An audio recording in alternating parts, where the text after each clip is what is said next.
partir de este momento, los invitamos a formar parte de esta mesa donde se componen y descomponen los problemas del país. RCR presenta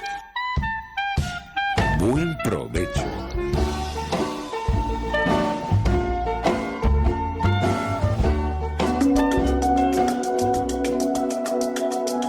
Monitor de Derechos Humanos, con el abogado penalista Fernando Fernández.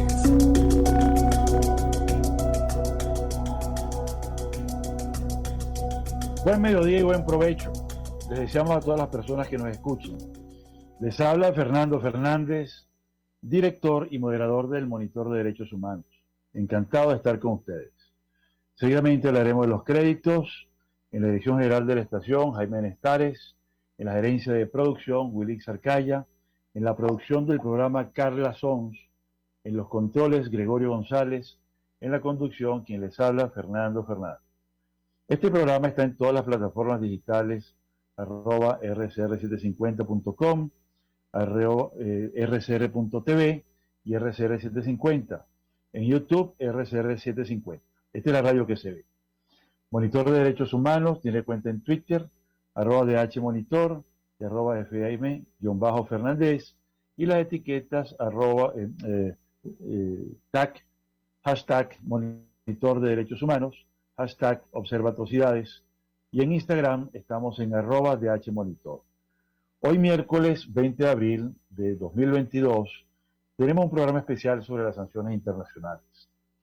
Hoy no tendremos invitados, sino que trataremos de guiar este programa a la luz de un solo tema y con una sola persona. En este caso soy yo quien les hablaré o quien les hablará de las sanciones internacionales, impacto en las ONG, en las empresas y los negocios. Vamos a hablar también del impacto a nivel internacional, porque nos interesa muchísimo el enfoque desde el punto de vista jurídico y en concreto con la rama del derecho internacional y el derecho comparado. Estamos pues ante una situación realmente importante, grave, delicada, la cual se discute mucho sobre las sanciones. En Venezuela hay toda una diatriba sobre lo mismo, y sin entrar en la discusión política, vamos a tratar de adentrarnos en el tema legal, ¿no? Porque hay mucha confusión, hay desinformación, hay mucha propaganda sobre este asunto de las sanciones que oscurecen su conocimiento y comprensión. Además, la diatriba política no ayuda a que la gente entienda. Entonces, todo está dentro del ambiente de la polarización en Venezuela y le quita, digamos, los contenidos técnicos y sobre todo el alcance de orden jurídico que tienen dichas medidas, ¿no? Entonces, sin más, vamos a tratar de focalizarnos entonces en el asunto de las sanciones. La historia de las sanciones es tan antigua como la historia de los estados. Sin embargo, yo creo que es interesante ubicarnos en la modernidad. La modernidad porque es a partir de la modernidad cuando esto empieza a tener un auge. Y sobre todo en la medida en que algunos países empiezan a hacer, digamos, a constituir sus estados y sobre todo a generar este tipo de actividades como una manera de expresar su descontento o su inconveniencia ante actividades de otros estados, ¿no? Para darles una idea, las primeras sanciones que impuso los Estados Unidos fue en 1812, a raíz de un conflicto con Gran Bretaña, ahora llamado Reino Unido. En ese entonces, pues, fueron unas sanciones de orden comercial, de orden económico. Sin embargo, es a partir, pues, del siglo XX cuando esto empieza a tener un auge realmente impresionante, ¿no? Vamos a dar un concepto, antes de continuar en el enfoque histórico, para entender un poquito el alcance y sobre todo los límites que tienen las sanciones. Las sanciones internacionales consisten en el conjunto de medidas que toman organismos internacionales y los estados respecto de algún otro miembro de la comunidad internacional. Fíjense ustedes que este enfoque nos permite entender, primero, que los organismos internacionales pueden imponer sanciones. De hecho, vamos a pasar revista a las sanciones de la ONU y también comentaremos las sanciones que puede imponer la OEA. Hay otros organismos que pueden imponer sanciones también, por ejemplo, la Unión Europea, y así sucesivamente, ¿no? Las sanciones además evitan conflictos mayores y sobre todo el uso de la fuerza. Este otro tema realmente es sumamente importante porque las sanciones pasan a ser una especie de mecanismo supletorio a la guerra. Es un mecanismo supletorio a la invasión y es, digamos, un mecanismo de paz, en otras palabras, porque se imponen sobre todo para evitar un conflicto mayor y también para tratar de resolver algún conflicto que esté en curso. Y con esto nos vamos a referir en algún momento de esta presentación al conflicto con Rusia. Conflicto que tiene Rusia respecto no solamente a Ucrania, sino respecto de organismos internacionales como por ejemplo las Naciones Unidas. Acaba de ser expulsada Rusia del Consejo de Derechos Humanos, lo cual puede ser visto incluso como una sanción en este caso, ¿no? Entonces, las sanciones que buscan. Las sanciones incentivan el cambio de alguna conducta lesiva al derecho internacional o lesiva a los intereses y a los valores de la nación que las impone. Y esto también es sumamente importante porque no solamente hablamos del tema del ámbito internacional, ¿verdad? Que le concierne, digamos, a los organismos internacionales, sino al ámbito binacional, es decir, en las relaciones del Estado que impone las sanciones y del Estado que recibe las sanciones, al menos sus habitantes, algunos de ellos, o también algún tipo de entidad, o puede ser un organismo público, o puede ser una empresa del Estado, y así sucesivamente. Tales medidas pueden ser de tipo financiero, diplomáticas, que son muy generalizadas, energéticas, aduanales, marítimas, migratorias, judiciales, incluso hasta deportivas y sindicales. Generalmente corresponden a investigaciones en curso o medidas disuasivas. Entonces vamos a ver un poco el ámbito de este asunto, ¿no? Las financieras son quizás las más comunes, las más conocidas y las más emblemáticas, y que en gran medida están destinadas pues a cortar el flujo financiero de alguna persona natural o alguna entidad jurídica e inclusive pueden afectar a un gobierno completo, ¿no? Sin embargo, por ejemplo, a Cuba, que ha sido el más largo, el más prolongado y el más regulado de la historia de este tipo de sanciones, es un caso típico de este tipo de sanciones, ¿no? Porque se impide prácticamente cualquier tipo de transacciones económicas, financieras, comerciales, etcétera, salvo aquellas que tengan que ver con alimentos, con medicinas y respecto de la ayuda humanitaria, por ejemplo, en temas de infraestructura, en términos pues de cooperación para resolver graves problemas motivados por el COVID, en un caso, o por los distintos embates de tipo climático que han ocurrido, ¿no?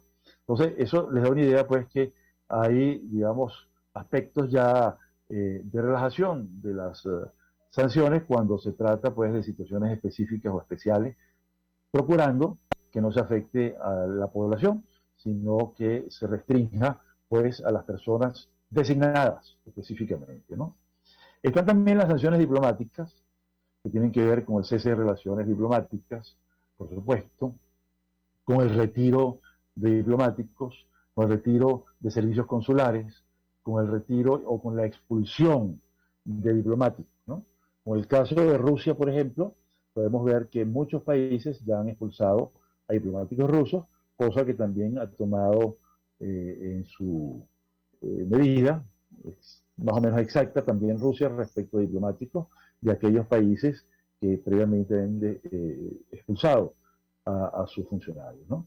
Entonces, estas sanciones diplomáticas son sumamente importantes porque cortan, digamos, las relaciones políticas y también jurídicas. Entorpecen los trámites, como por ejemplo los visados, entorpecen temas como, por ejemplo, las votaciones de un país, porque cesan los consulados y las personas que viven en ese país y que son nacionales del país que ha cortado las relaciones consulares y diplomáticas, entonces no pueden votar. El caso, por ejemplo, de la ruptura de relaciones entre Colombia y Venezuela, y eso ocasiona que la población colombiana que reside en Venezuela, que son algo así como 1 millón y picote, quizás llega a los 2 millones actualmente, de colombianos que muchas veces tienen doble nacionalidad, pero que están impedidos de votar en Venezuela y de participar en las elecciones de su país, porque están cerradas pues los canales diplomáticos y consulares, ¿no? También puede haber sanciones de tipo energético, es una que se está discutiendo con mucho énfasis actualmente en el caso de Rusia, respecto del gas, respecto de la electricidad, etcétera, el petróleo. Eso, digamos, es sumamente importante porque afecta, pues, la economía completa en la medida en que se entorpece, digamos, el flujo de energía en un país, y sabemos, pues, que las industrias, las comunicaciones, prácticamente el transporte, todo depende de la energía, y eso, digamos, ese impacto es sumamente delicado, ¿no? Están también las sanciones aduanales, y aquí tiene que ver con el tema de los aranceles. Quizás uno de los temas más interesantes, importantes, tiene que ver con las llamadas sanciones comerciales, cuando se imponen aranceles a la importación de productos de una nación. Hay, por ejemplo, en estos momentos, sanciones a productos, sanciones aduanales y arancelarias a productos chinos, cuyos costos se elevan muchísimo cuando quiera que se quieren importar desde los Estados Unidos. Y ese es apenas un ejemplo, hay muchos otros, ¿no? Están también las sanciones marítimas que impiden entonces que los buques de una nación lleguen a otra en razón pues de este tipo de medidas, ¿no? Muchas veces las sanciones marítimas tienen que ver con la designación de buques en concreto, ¿no? Entonces tienen prohibido el atraque en un determinado país, y por supuesto se le prohíbe a las empresas y a los individuos de ese país darle servicio a un buque. Es el caso, por ejemplo, de muchos buques que están designados por las sanciones OFAC de los Estados Unidos, y luego explicaremos en qué consisten las sanciones OFAC, ¿verdad? Respecto de transportar algún tipo de mercancía hacia o desde un país determinado, ¿no? Están las sanciones migratorias, que afectan básicamente las visas. Ya sabemos pues que con frecuencia se expulsa a personas de un país en razón del tráfico ilegal de personas, pero también puede ocurrir que se expulsen a esas personas o se le cancelen las visas en virtud de problemas tales como el lavado de dinero de la corrupción, para dar un ejemplo, ¿no? Y así sucesivamente, ¿no? Están también las sanciones judiciales. Las sanciones judiciales son las más complejas porque dependen entonces de tribunales, dependen de sentencias, que pueden ser sentencias de orden civil o sentencias de orden penal, ¿no? Y en ese caso, pues, el asunto se hace muchísimo más interesante, porque ya no son medidas de tipo administrativo, sino que dependen de la decisión de un tribunal, de una corte, ¿no? Están también las sanciones deportivas, que tienen que ver con el boicot a una competencia. Por ejemplo, recientemente ha habido sanciones a deportistas rusos que en virtud de la invasión de Rusia a Ucrania, y por supuesto esto impide pues que se luzcan tales deportistas en esas competencias, ¿no? Hubo un famoso caso de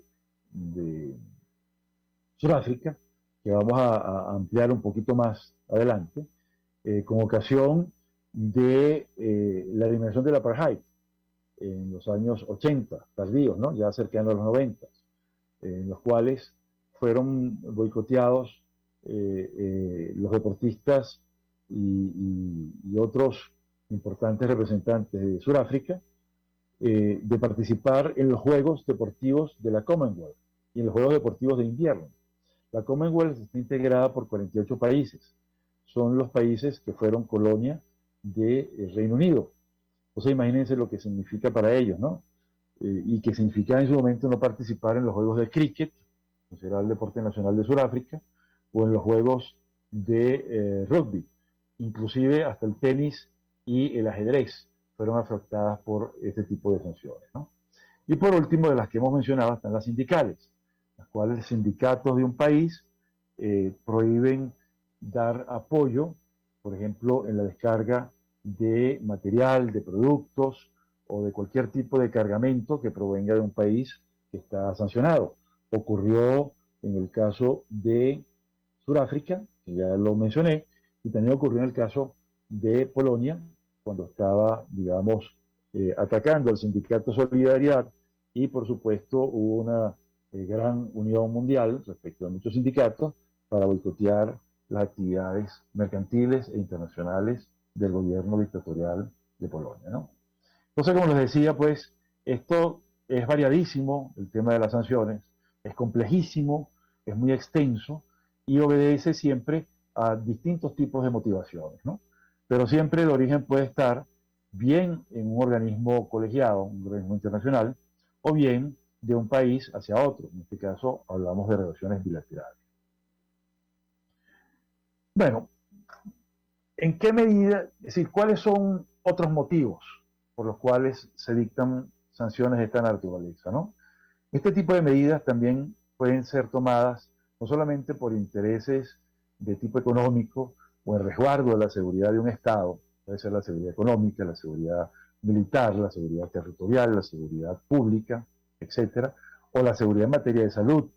Yo recuerdo, por ejemplo, el caso del tráfico de drogas hacia los Estados Unidos, que fue lo que motivó la creación de una legislación especial, la ley Kingpin, la ley del cabecilla, que preveía pues la designación de cabecillas del narcotráfico, que se detectó que tales cabecillas tenían la intención de inundar el mercado norteamericano de drogas. Usarlo un poco no solamente como vía para el consumo, para la adicción, para generar dividendos ilícitos, sino también como un tema inclusive hasta de tipo militar, en la medida pues que si se generan millones de adictos, eso puede, digamos, debilitar las posibilidades de defensa de un país y también la disposición desde el punto de vista psicosocial de ese país a luchar por sus valores, por sus principios, etcétera, ¿no? Entonces, eso dio origen a esa ley Kingpin y eso originó que en el año de 1995, para darles una idea, se decretara que los carteles, tanto el de Medellín como el de Cali, de Colombia, representaban una amenaza extraordinaria e inusual contra la seguridad de los Estados Unidos. Entonces, dense cuenta pues de la importancia, del alcance de este tipo de medidas y respecto de los bienes jurídicos clásicos que han tratado de protegerse con estas sanciones, ¿no? Pero más recientemente se han venido tomando medidas y sanciones respecto de otros bienes jurídicos, por ejemplo, la responsabilidad de proteger bienes jurídicos como son los derechos humanos, el Estado de Derecho, la democracia o el orden público internacional, de actos hostiles como el terrorismo y su financiamiento, el lavado de activos y la corrupción y otros delitos graves contra el orden jurídico internacional, o también el financiamiento de armas de destrucción masiva. Entonces ya el conjunto de motivaciones, de razones por las cuales se toman sanciones de este tipo, se ha ampliado de una manera impresionante, ¿no? Y todos estos temas no son solamente decididos por un Estado en concreto, sino que obedecen también a tratados internacionales. En la medida en que, por ejemplo, la cultura de los derechos humanos ha ido, digamos, globalizándose, se ha ido haciendo universal, para utilizar un término más apropiado al contenido de esta materia tan delicada. Entonces, los estados han venido asumiendo también que tienen una responsabilidad directa en esta protección, no solamente a nivel de tribunales, sino a nivel administrativo. Por eso han surgido leyes como la legislación Magnitsky de los Estados Unidos, de Canadá, del Reino Unido, de la Unión Europea y de muchos otros países, cuando quiera que detectan que en un país determinado se violan los derechos humanos. El caso de Rusia es quizás el más importante, porque ahí nace este concepto en 2012, con el caso de Igor Magnitsky, ¿no? Un abogado que fue puesto preso, que fue torturado y luego murió, obviamente, pero que de manera falsa fue presentado como que hubiese muerto por razones naturales, biológicas. Cuando se hace la exhumación del cadáver se encuentra que fue terriblemente torturado, su cuerpo fue sumamente golpeado, lesionado, cercenado inclusive, hasta que falleció. Entonces, digamos, eso ocasionó pues que en el 2012 se creara una legislación específica respecto de sanciones a ser tomadas respecto a Rusia. Pero luego esto se generalizó y hoy en día es una ley de alcance extraterritorial, de alcance mundial. Entonces, eso le permite a los Estados Unidos utilizar el mecanismo de la OFAC para designar personas que son consideradas violadoras de derechos humanos en cualquier parte del mundo. Eso por el principio de universalidad de los derechos humanos y por el ejercicio de la responsabilidad de proteger que tienen los gobiernos, ¿no? También el tema del Estado de Derecho. En el año 2005 se realizó un importantísimo evento en la sede de las Naciones Unidas cuando todos los presidentes del mundo que están representados en las Naciones Unidas firmó un documento de respeto y de respaldo al Estado de Derecho. Y en virtud de eso, pues, el tema del Estado de Derecho se ha convertido en un eje cardinal de las relaciones internacionales y es un reclamo constante que hace la Organización de las Naciones Unidas y todos los demás organismos internacionales, ¿no? Eso es bien importante en torno, pues, a principios como, por ejemplo, la división de los poderes públicos y, sobre todo, el respeto a la independencia del Poder Judicial. Ese es, digamos, el punto neurálgico de este asunto, ¿no? Y ustedes verán, pues, que ligado a la violación de los derechos humanos está siempre la vulneración del Estado de Derecho y por eso, pues, los países han ido interpretando que tienen también que hacer exigencias a la comunidad internacional a que se respete el Estado de Derecho. Está también el tema de la democracia. Esto sí está más restringido en el ámbito regional, porque todavía la ONU no ha asumido un punto claro y determinante sobre la necesidad de hacer exigencias en torno a la característica de los gobiernos. La OEA, en cambio, sí lo ha hecho y ha establecido la Carta Democrática de la OEA, ¿verdad? Que implica, pues, que la democracia se considera un derecho fundamental de los pueblos y, en consecuencia, también un derecho humano básico, ¿no? Entonces, de todas maneras, la democracia está, digamos, intrínsecamente cohesionada con las nociones de Estado de Derecho y con el respeto a los derechos humanos, porque ninguna dictadura tiene en su constitución ni en sus prácticas el respeto a los derechos humanos.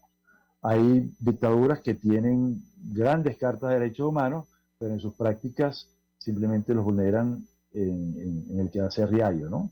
De manera, pues, que esas constituciones se consideran que son, digamos, fachadas y que no se ejecutan en la práctica, en el devenir de todos los días. Ese es el caso de Venezuela, por ejemplo, ¿no? Tal como ha sido dicho en constantes alocuciones públicas y hemos mantenido también de manera constante en nuestros escritos y en nuestras opiniones, ¿no? Otro tipo de temas tienen que ver con actos hostiles, como por ejemplo el terrorismo y su financiamiento, ¿no? Y aquí tenemos un tema ya interesantísimo porque no es solamente el terrorismo tal como lo concibió inicialmente el organismo mundial más importante, las Naciones Unidas, ¿verdad? Sino el financiamiento. Y esto a partir del derribamiento de las Torres Gemelas de las Naciones Unidas, del World Trade Center, la cual entonces las Naciones Unidas asumió el compromiso también de designar pues personas, organizaciones, ONGs, inclusive grupos que son considerados terroristas, en términos pues de controlar sus finanzas y de impedir que haya un financiamiento a las actividades terroristas. Esto luego ha devenido en una especie de desbarrancadero, pues, por llamarlo de una manera, hacia las legislaciones locales, y un tema muy, pero muy delicado que tienen en sus manos todos los países y sus organismos financieros, especialmente los bancos, las empresas de seguro, las casas de bolsa y en general todas las empresas que tengan actividad pública en la bolsa, en los sistemas públicos de búsqueda de capital y así sucesivamente, ¿no? Entonces el tema del financiamiento del terrorismo se ha convertido en un issue, como dicen los norteamericanos, en un tema, en un asunto de muchísima importancia. Obviamente también el lavado de activos de la corrupción, tema clásico, un tema que tiene además su punto supremo con la Convención de las Naciones Unidas contra la corrupción y por supuesto la Convención de las Naciones Unidas contra la delincuencia organizada y el instrumento previo que es la Convención de Naciones Unidas contra el tráfico ilícito de drogas, ¿no? Más recientemente se ha incorporado el tema del financiamiento de armas de destrucción masiva, en concreto las armas nucleares, las armas biológicas y las armas químicas, que implican pues todo un nuevo y complejísimo sistema que deben conocer los organismos financieros de manera detallada para poder impedir este financiamiento. Pero vamos a ir a un corte momentáneo para que la estación vaya a sus anuncios institucionales y luego regresaremos con el tema de cómo se controlan entonces estas armas de destrucción masiva y dar una pequeña visión general del asunto. Muchas gracias y ya regresamos.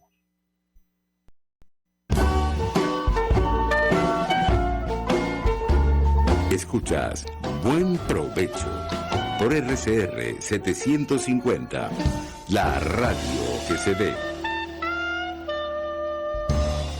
Sintonícenos a través de Periscope, @RCR750, la radio que se ve. El sábado 23 de abril, el romance invade a Caracas. Llega por segunda vez el espectáculo músico-poético de la temporada, Corazón Descalzo, un concierto de Claudia Macero junto a los poetas Jennifer Ávila y Alejandro Jiménez Castillo. Corazón Descalzo, en una única presentación, sábado 23 de abril en el Centro Cultural BOD. Adquiere tus boletos en las taquillas del teatro y en ticketmundo.com.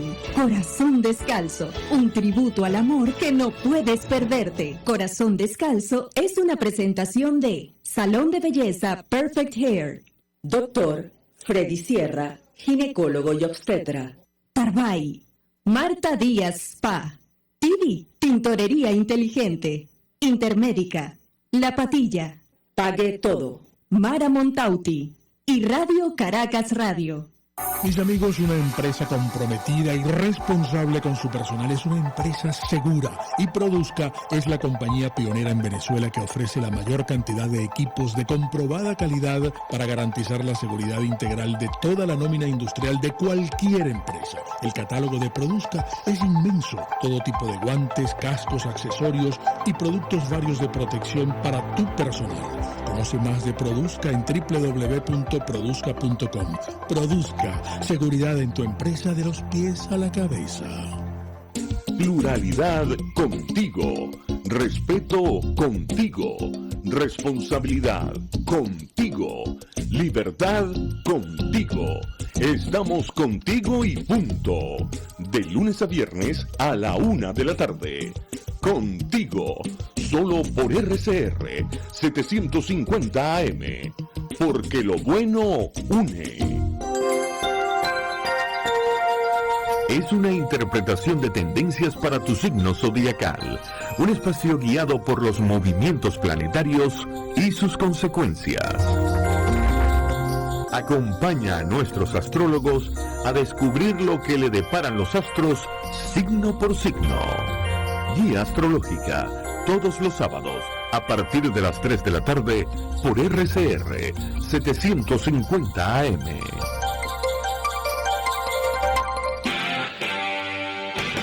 RCR 750 AM.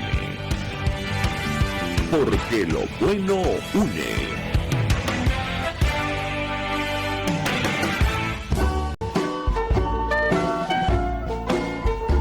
Análisis, opinión, entretenimiento y mucho más. Escuchas Buen Provecho por RCR 750, la radio que se ve. Muy bien, muchas gracias por estar pendientes. Nuevamente estamos con Monitor de Derechos Humanos.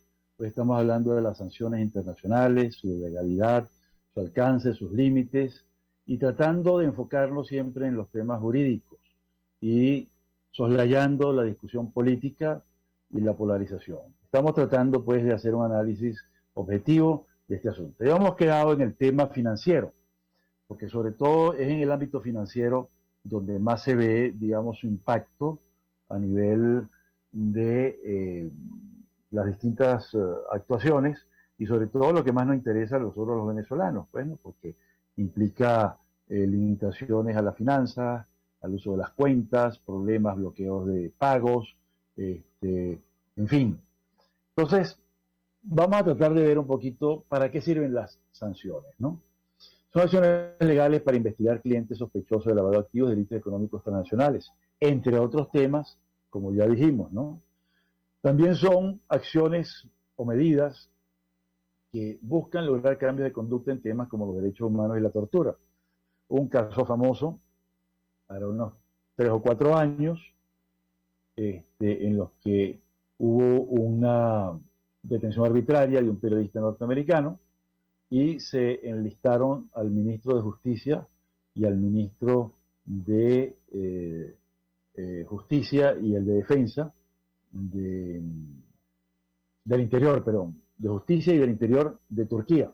Eso originó un conflicto internacional, binacional, entre el gobierno turco y el norteamericano, y que se resolvió liberando al periodista e inmediatamente se levantaron las sanciones a esos dos ministros. Eso evidencia pues un efecto inmediato, exitoso, de un cambio de conducta muy preciso y muy acotado, ¿no? Ahora, ¿sobre qué tipo de actividades financieras se realizan este tipo de designaciones, ¿no? Sobre operaciones financieras sospechosas, inusuales o estructuradas. Y ya vimos los temas: lavado de dinero, lavado de la corrupción, financiamiento del terrorismo, financiamiento de armas de destrucción masiva, y también hay el tipo de medidas que se toman por violación de derechos humanos, etcétera, ¿no? Entonces, ahí vemos pues que se dictan tales medidas respecto de una persona y sus intereses que puedan estar en un determinado país. En el caso, por ejemplo, de quienes tengan intereses, propiedades, acciones, cuentas, yates, inmuebles en Europa o los Estados Unidos, ese tipo de bienes y de intereses suelen ser congelados y se le prohíbe a las personas que viven en ese país, que es el caso concreto de los Estados Unidos, a que hagan negocios con la persona designada, ¿no? Se les prohíbe tener relaciones comerciales, se les prohíbe tener relaciones de financiamiento, se les prohíbe tener cualquier tipo de relación, a menos que sean exceptuadas mediante licencias generales o que haya una licencia específica que se lo permita. Por ejemplo, el caso famoso de las licencias generales son las licencias de tipo humanitario. Ya comentamos que hay para todo tipo de ayuda humanitaria en el caso de Cuba. También lo hay para Venezuela. ¿Okay? O también específicas como para actividades muy concretas y muy particulares respecto de una actividad comercial. Para el caso venezolano hay varias licencias específicas, el caso de Irán, el caso de Cuba también, y así sucesivamente. Y me estoy refiriendo a sanciones de tipo OFAC, ¿no? Y ahora, ¿quién realiza esta operación? Yo me estaba preguntando cuántos funcionarios existen en instituciones como, por ejemplo, la OFAC. Y no son demasiados, son unos cuantos cientos de personas, ¿no? Pero el tema está en que ellos trabajan con los bancos de los Estados Unidos y estos a su vez trabajan con los bancos locales que tienen relación con los bancos estadounidenses porque tienen una relación de corresponsabilidad, por ejemplo. También con las casas de bolsa y por supuesto con los sistemas bursátiles de distintas localidades, por ejemplo la bolsa de Nueva York, la bolsa de Londres, la bolsa de Múnich, tienen que mantener un control de cualquier tipo de operaciones para saber quién compra y quién vende acciones, ¿no? Últimamente también esto inclusive ha afectado las relaciones comerciales a partir de las criptomonedas. De tal que estamos viendo entonces un panorama impresionante. Para darles una idea de cuánto abarca este asunto, nada más que en Estados Unidos hay 8.000 bancos. Estamos hablando de 8.000 entidades bancarias que tienen en un promedio, y vamos a tirar un promedio, vamos a especular. Si imaginamos que cada banco tiene por lo menos 100 empleados, entonces son 100 empleados que están al servicio del control del lavado de dinero, del control del financiamiento del terrorismo y de la adquisición o la proliferación de armas de destrucción masiva. Estamos hablando, si son 8.000 por 100, estamos hablando de una cantidad realmente abismal, ¿ok? De gente que está dedicada a el control y la prevención de este tipo de cosas. Y sin embargo se cuelan permanentemente flujo de dinero a ser lavado y se cuelan también flujo de dinero para financiar actividades ilícitas. Pero digamos, se trata de ejércitos de seres humanos que están al servicio de bancos, de empresas bursátiles, de empresas de seguros y de muchos otros sujetos obligados que están pendientes de quién es quién en este tipo de relación. Por eso se ha creado toda una nueva disciplina dentro del derecho penal económico, que es la disciplina del compliance o cumplimiento normativo, para prevenir el riesgo de ser sancionado y para prevenir el riesgo, inclusive el riesgo primario, de ser invadido por algún flujo ilícito de dinero, bien para el financiamiento de actividades ilícitas o bien para el disfrute y aprovechamiento ilícito de esos bienes que provienen de delitos, ¿no? Entonces, las sanciones son selectivas, ¿no? Como les dije al principio, y se dice que son inteligentes, entre comillas, ¿no? Este es un término muy peculiar porque se basan en inteligencia financiera. Y hoy por hoy la inteligencia financiera tiene una cantidad de recursos. La Internet, para empezar, ¿no?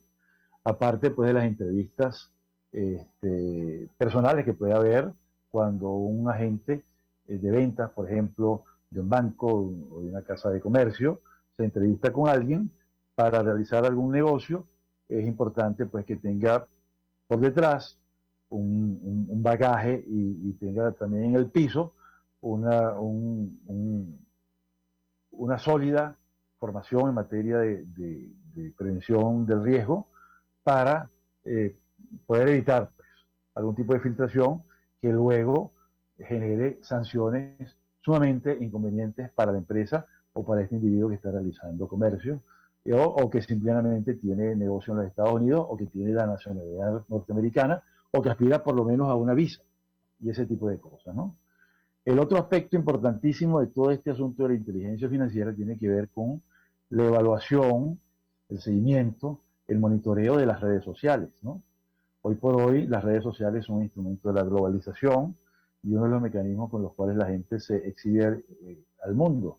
Pero también hay cantidad de fuentes difamatorias o puede haber fuentes muy objetivas que no difaman, sino hechos que ocurren y que quedan reflejados en la red y que lógicamente perjudican la imagen de la persona y que pueden ser afectadas por alguna designación de esta naturaleza inevitablemente, ¿no? Entonces, el tema tiene que ver entonces con las fuentes públicas creíbles para evitar que campañas, que difamaciones y otro tipo de cosas, noticias falsas, afecten la reputación de una persona o de una persona natural o de una persona jurídica. Bueno, entonces me gustaría en los minutos que nos quedan hablar de lo que yo llamo los mitos, la propaganda y las noticias falsas en medios de comunicación y redes sociales, porque ahí es donde está el núcleo del problema que estamos viendo en Venezuela con la polarización y con la desinformación, ¿no? Lo primero que se ha dicho, y sobre eso hay bastante tela que cortar, es que las sanciones internacionales son ilegales. Son tomadas de manera arbitraria, sin ningún fundamento, de forma injusta, etcétera, etcétera, ¿no? Pero ya dijimos que el Consejo de Seguridad es el primero que puede imponer sanciones. Y hablo del Consejo de Seguridad como el organismo más importante desde el punto de vista del mantenimiento de la paz en el planeta, ¿no? Ha habido sanciones a países como el caso de Libia, el caso de Irak, ¿verdad? Impuestas por organismos como la ONU y el Consejo de Seguridad, ¿no? Pero también los distintos países han desarrollado mecanismos sancionatorios, ¿no? Y siempre tienen, previo a la determinación de las sanciones, una ley que los ampara. Entonces, si usted quiere enterarse de la legalidad de unas sanciones, tiene que ver el fundamento y en qué ley se apoya. Y si quiere apelar de ellas o recurrir al sistema jurídico, al sistema judicial, en contra de esas designaciones, bueno, tiene que conocer la legislación y apoyarse en expertos, ¿no? Porque cualquier ilegalidad tiene que ser, digamos, controlada por organismos jurídicos válidos y legítimos, ¿no?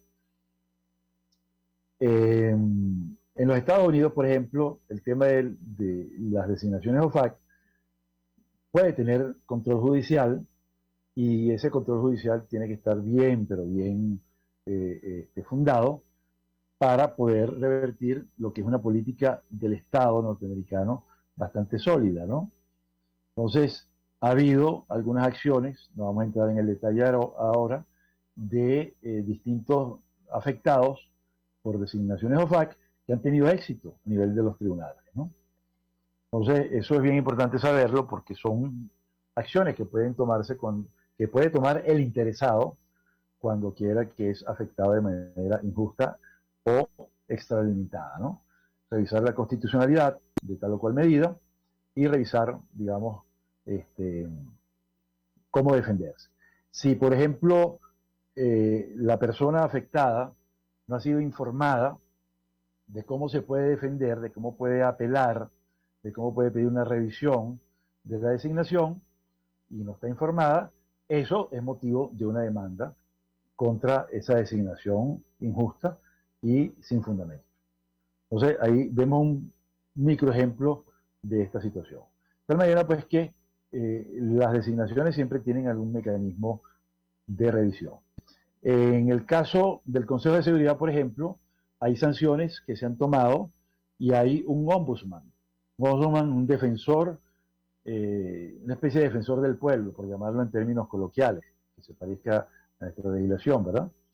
Ese ombudsman se encarga de revisar el caso y, de ser necesario, porque lo estima apropiado, pedir una revisión de la designación ante el Consejo de Seguridad y está en la obligación de escuchar este recurso y de tomar una decisión sobre el caso, ¿no? A tal evento, pues, que puede desenlistar a esta persona y cesar la sanción que pesa sobre ella, ¿no? El otro mito es que sirven para tumbar gobiernos.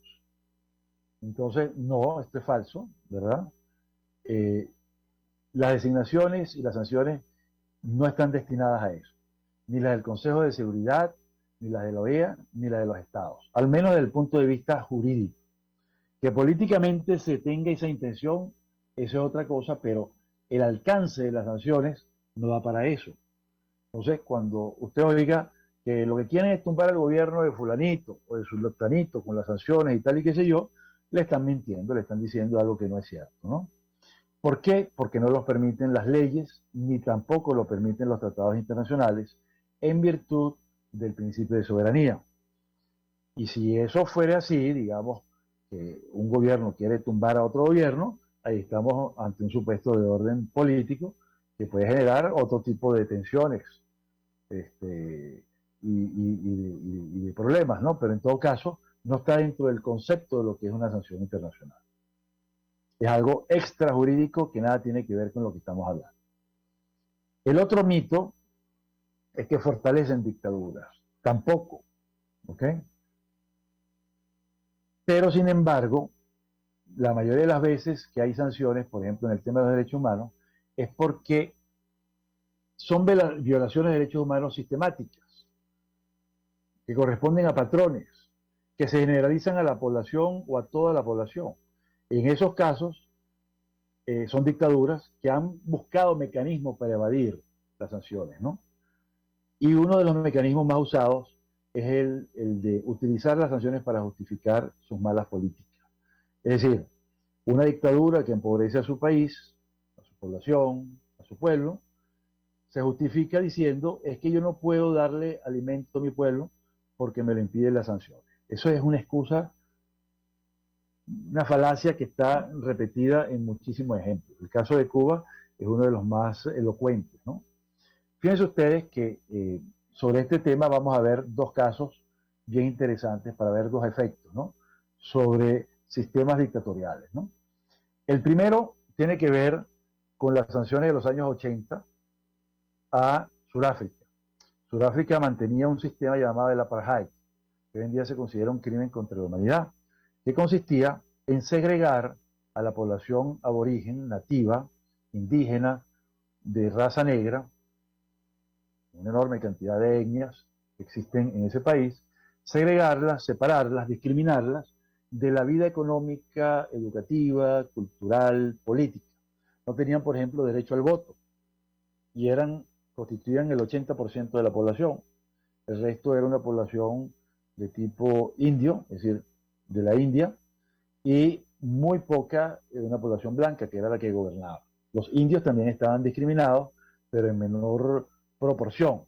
Pero los negros aborígenes estaban discriminados prácticamente en todo. No podían entrar a los baños de los blancos, no podían bañarse en las playas de los blancos, no podían ir a la escuela de los blancos, los niños, no podían asistir a las universidades de los blancos y así sucesivamente, ¿no? Entonces, la calidad estaba en lo que manejaba la minoría blanca, por eso se consideraba una dictadura racial. Entonces, desde Naciones Unidas, la Asamblea General, se dictaron medidas sancionatorias contra el régimen de Sudáfrica. 160 países votaron por sanciones de tipo financiero, sanciones de tipo aduanal, sanciones de tipo económico, de tipo diplomático y así sucesivamente. Fue realmente un boicot generalizado. Dentro de esos 160 países estaban nada más y nada menos que los 48 que constituyen la Commonwealth. La Commonwealth es el conglomerado, el grupo de los países que fueron colonias del Reino Unido. Canadá, Australia y cantidad de países africanos, asiáticos también, y de América, del Caribe, se unieron para boicotear a Sudáfrica. Entonces se les impidió a los deportistas sudafricanos participar en los Juegos de Invierno, en las competencias de rugby, en las competencias de cricket, en los juegos de ajedrez, en los de tenis y así sucesivamente, ¿no? De manera pues que eso fue realmente algo impresionante y es considerado el caso más importante que pone de bulto que cuando las sanciones se hacen de manera colectiva tienen un mayor efecto. ¿Qué ocurrió? Tuvieron que eliminar el apartheid, primer tema, porque eso era lo que se pedía. Del apartheid se pasó, de la eliminación del apartheid, se pasó al llamado a elecciones generales con participación de la población negra. Y el resultado de eso fue la elección de Mandela. Así que imagínense ustedes la cantidad de consecuencias. ¿Se quería derrocar a la dictadura blanca? No, se le dio la oportunidad de que se midiera en elecciones. Por ser una minoría cuantitativa, estadística, bueno, no pudieron conquistar el poder, a pesar de que tuvo sus candidatos. Conquistó el poder Mandela, y ahí tenemos que hoy Sudáfrica es una democracia, con sus defectos, con sus logros, pero es una democracia que ha mantenido la alternabilidad. Y eso es parte de la importancia de este asunto. Y por supuesto, al cesar el apartheid y darse, digamos, las elecciones libres, bueno, ya se reinsertaron en la economía mundial. El otro caso, el otro extremo. ¿Sabe usted cuántos países tienen sanciones sobre Cuba? Esa es una pregunta que yo siempre lanzo. Bueno, solo uno, solo uno. De resto, Cuba puede realizar cualquier tipo de relaciones económicas, financieras, políticas, diplomáticas, etcétera, etcétera, con cualquiera de los 192 países restantes, ¿verdad?, que están inscritos en la ONU. De tal manera, pues, que ahí vemos, pues, el por qué ha fracasado el embargo, que ya son, cuando hablamos de embargo no estamos hablando de bloqueo, eso es un término incorrecto, el término correcto es embargo.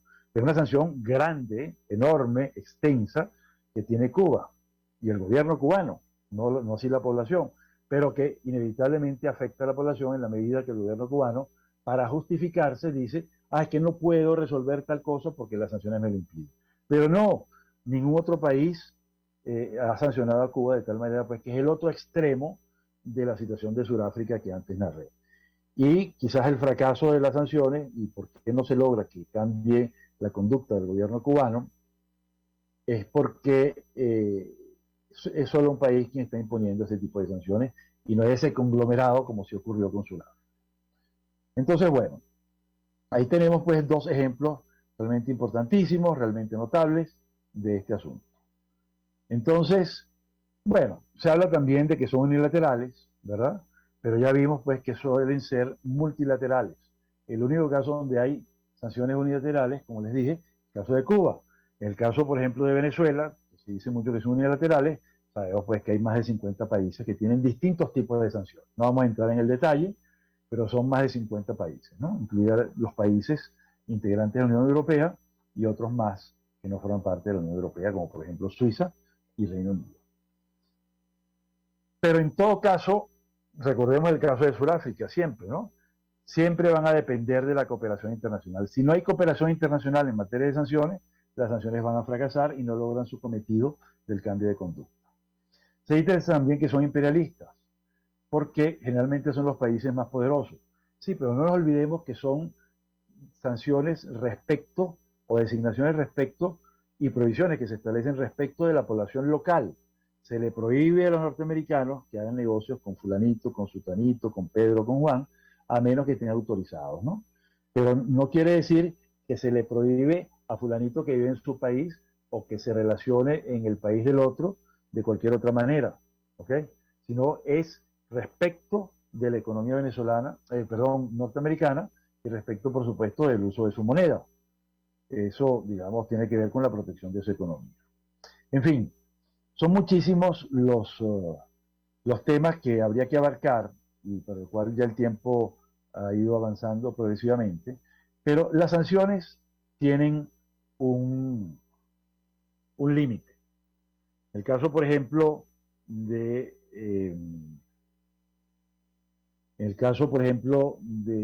Europa, y con eso vamos a ir concluyendo, se hacen a la vista de un año y se renuevan. Para el caso venezolano, las sanciones que Europa ha impuesto fueron renovadas ahora a finales de año, en noviembre, si mal no recuerdo, y se prorrogaron por un año más. En el caso de las sanciones OFAC, va a depender de que se logre el cambio de conducta. Ya vimos el caso de los ministros turcos, ¿no? El caso de Naciones Unidas, cuando cambie la conducta o cuando cese la agresión en conductas que afecten la seguridad internacional o de otro Estado, ¿no? O cuando cese la violación de los derechos humanos, ¿no? Yo creo que esto es bien importante. ¿Quiénes son los interesados? ¿Y quiénes pueden pedir la eliminación de las sanciones? Los propios interesados, los afectados de manera directa. En ningún caso se acepta que terceros pidan que se eliminen las sanciones contra determinadas personas designadas. Y eso es bien importante tenerlo claro. Bueno, yo creo que hemos hecho un repaso general, hemos hecho un repaso bien particular de este asunto. Los quiero invitar a la programación que mantenemos en el IESA, y también a que sigan con esta programación en Monitor de Derechos Humanos, y seguramente tendremos oportunidad de volver a hablar de este tema. Muchísimas gracias y nos veremos el próximo miércoles. Nos despedimos. Hasta luego.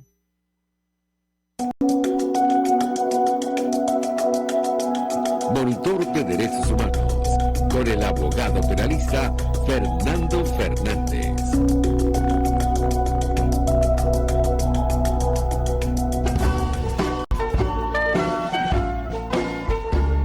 RCR presentó Buen Provecho.